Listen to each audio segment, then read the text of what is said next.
เป็นสง่าเขตฟ้าอันกว้างใหญ่แดนอำไพดุจดวงใจไม่คลาดเคล้าสวัสดีค่ะดิฉันนางสาวกิตยาพรหันโสภาสวัสดีครับกระผมนายจตุพลดาวเรืองเราทั้งสองขอต้อนรับทุกท่านสู่โรงเรียนขามทะเลสอวิทยาด้วยความยินดียิ่งค่ะปัจจุบันบริหารงานโดยผู้อำนวยการไกรสร ทองมูลชัยความดีที่ท่านทำความทรงจำที่ประทับใจมอบแด่ผู้อำนวยการไกรสร ทองมูลชัยผู้อำนวยการไกรสร ทองมูลชัยเกิดเมื่อวันที่ 12 เมษายน พุทธศักราช 2505 ณ อำเภอบางเลน จังหวัดนครปฐม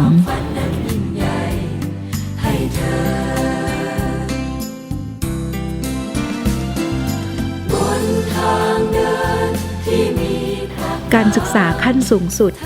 ศึกษาศาสตร์มหาบัณฑิตการบริหารการศึกษาจากมหาวิทยาลัยมหาสารคามบรรจุรับราชการครูณโรงเรียนเกล็ดลิ้นวิทยาเมื่อปีพุทธศักราช 2526 เป็นผู้บริหารโรงเรียนครั้งแรกณโรงเรียนบ้านกะพีสังกัดสำนักงานเขตพื้นที่การศึกษาประถมศึกษานครราชสีมาเขต 6 ในปีพุทธศักราช 2550 ย้ายมาเป็นผู้อำนวยการโรงเรียนบึงพลายปีพุทธศักราช 2555 และย้ายมาเป็นผู้อำนวยการชำนาญการพิเศษโรงเรียนขามทะเลสอวิทยาเมื่อวันที่ 25 ตุลาคม พุทธศักราช 2557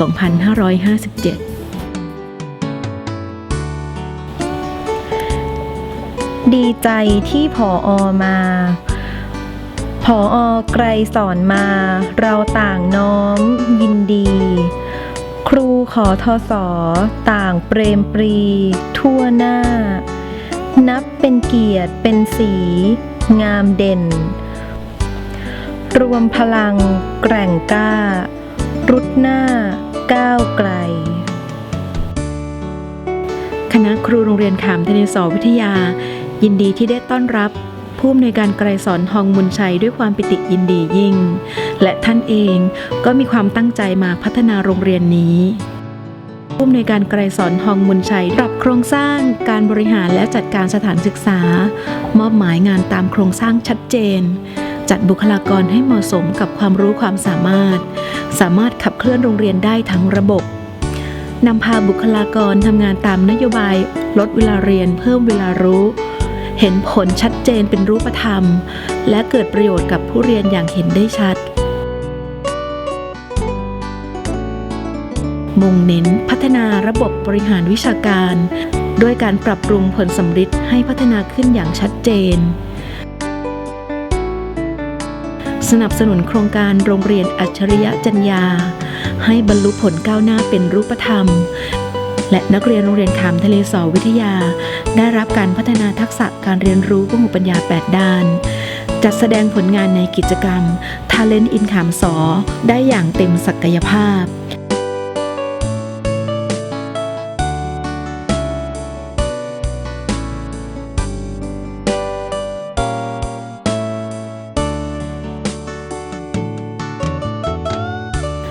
นำพาขามทะเลสอวิทยาเป็นเจ้าภาพจัดงานซิมโพเซียมเพื่อแสดงผลผลิต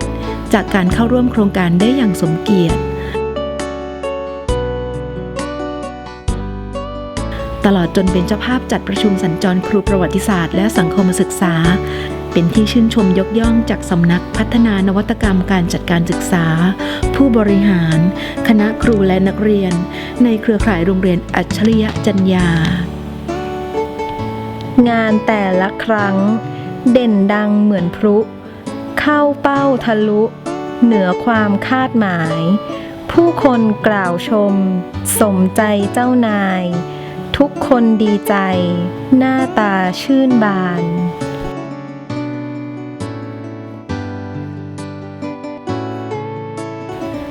ด้านสภาพแวดล้อมและภูมิทัศน์ท่านผอ.ไกรสร ทองมูลชัย มีส่วนในการพัฒนาปรับปรุงสภาพแวดล้อมและภูมิทัศน์โรงเรียนให้เอื้อประโยชน์ต่อการจัดการศึกษาอย่างคุ้มค่ากับงบประมาณที่ได้รับทำให้โรงเรียนร่มรื่นสวยงามมีคุณค่าสง่าสมเกียรติอาทิจัดทำ cover way ทางเดินเข้าโรงเรียนสามารถคุ้มแดดคุ้มฝนได้อย่างดีและสวยงามเป็นที่พอใจของนักเรียนทั้งศิษย์เก่าและปัจจุบันจัดทำป้ายโรงเรียนใหม่ปรับปรุงหอประชุมหลังใหม่ให้โออาสง่างามสามารถจัดงานระดับสากลได้อย่างภาคภูมิปรับปรุงห้องโสตทัศนศึกษาใช้เป็นห้องประชุมที่ชุมชนท้องถิ่นและสำนักงานเขตมาใช้บริการอย่างต่อเนื่อง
โบกมือลา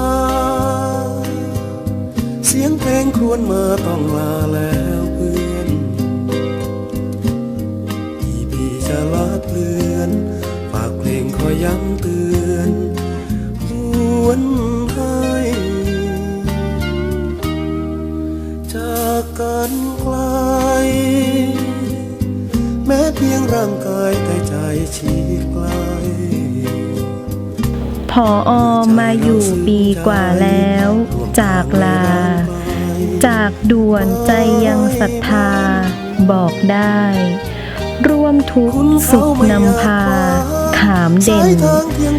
ขอจุ่งอำนาจสิ่งดีไซส่งให้ท่านจำเริญชีวิตที่ผ่านพบมีลบย่อมมีเพิ่มขอเพียงให้เหมือนเดิม